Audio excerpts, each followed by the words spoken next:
Di dalam harta manusia,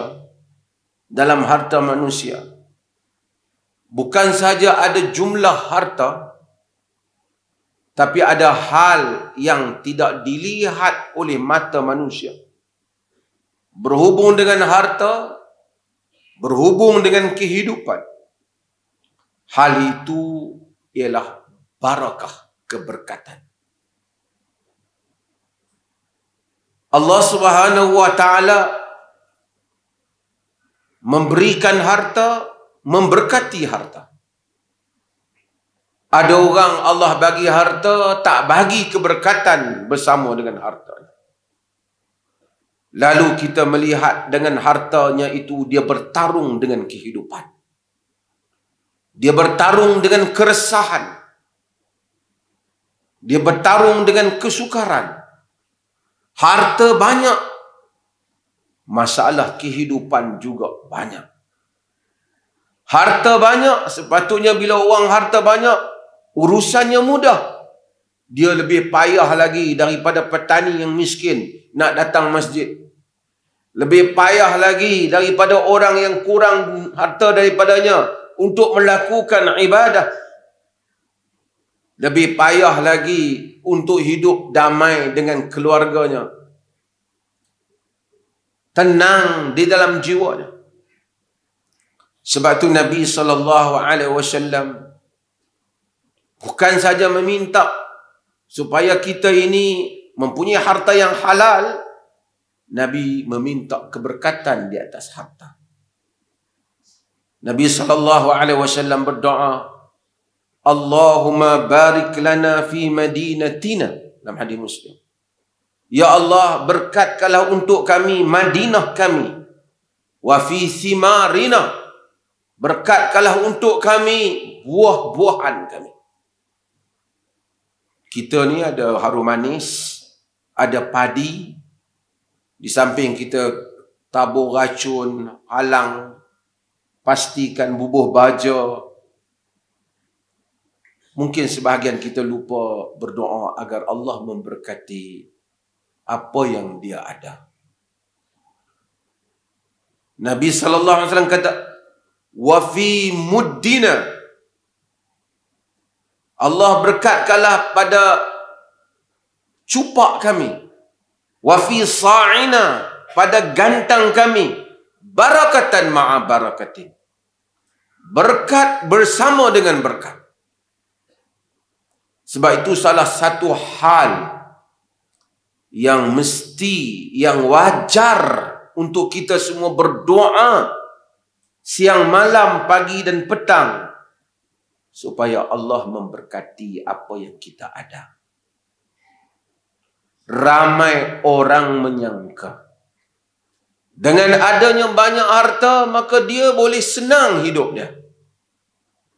Dia terlupa melihat betapa ramai orang yang menderita dalam dunia ini, kebanyakannya kerana orang yang banyak harta. Orang yang stres, penyanyi yang membunuh diri. Tuan-tuan, kalau jadi kaunselor, itu jadi samalah duduk di pejabat mufti, mungkin sebahagian, tuan-tuan akan tengok yang banyak mengadu masalah kehidupan bukan yang miskin, yang ada duit.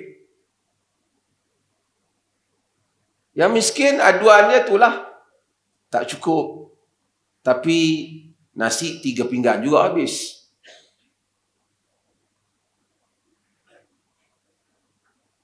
Bukan kita mau orang miskin, kita tak mau.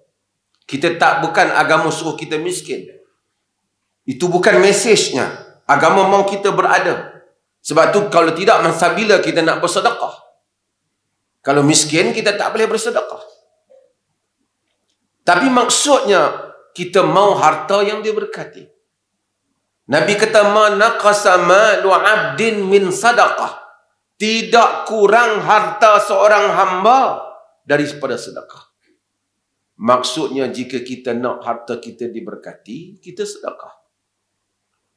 Dan bukan saja ia diberkati dalam erti kata harta itu Seperti tadi, berkat ni subutul khairil ilahi fi syai'. Berkat ni sabitnya kebaikan Tuhan pada satu benda. Saya buat contoh. Di dalam pengurusan zakat, umpamanya, yang kita ambil kira ialah haddul kifayah. Had cukup. Had cukup ni bukan berdasarkan berapa banyak dia dapat. Setengah orang kata pendapatan berapa. Katalah pendapatan 1,500 cukup, contohnya. Tapi itu bukan penentu. Ada orang 1,500 tak boleh cukup. Kalau dia ada anak 7, macam mana? Ada orang 1,500, dia seorang cukup. Cukup ini tak dikira pada jumlah, tapi berdasar keperluan penggunaan dia di dalam harta. Orang tu dapat 1,500, hidup seorang, cukup. Seorang dapat 5,000, anak 11 orang. Susah dah. Jadi tak bolehlah pihak pengurus zakat tanya, gaji berapa? Kena tanya, gaji berapa, anak berapa, keperluan berapa, anak yang sakit berapa, yang itu haddul kifayah. Hak keperluan. Di dalam fiqh. Dalam fiqh zakat. Allah Azza wa Jal, dalam hidup ni kita ada beban. Beban nak bayar kereta, beban itu, kadang-kadang anak sakit, kena isu. Tolak campur.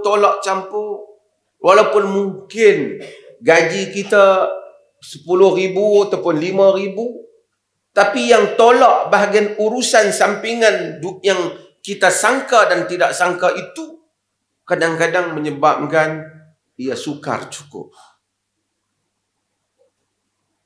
Tapi kalau Allah nak cukupkan kita, umpamanya, kita tengok gaji kita duk 3,000 juga. Selalu sedekah. Member kita sedekah juga. 3,000 juga. Member kita seorang tak sedekah. Tapi kita kata taklah tengok masa naik gaji, aku naik, dia pun naik juga. Setengah orang materialistik.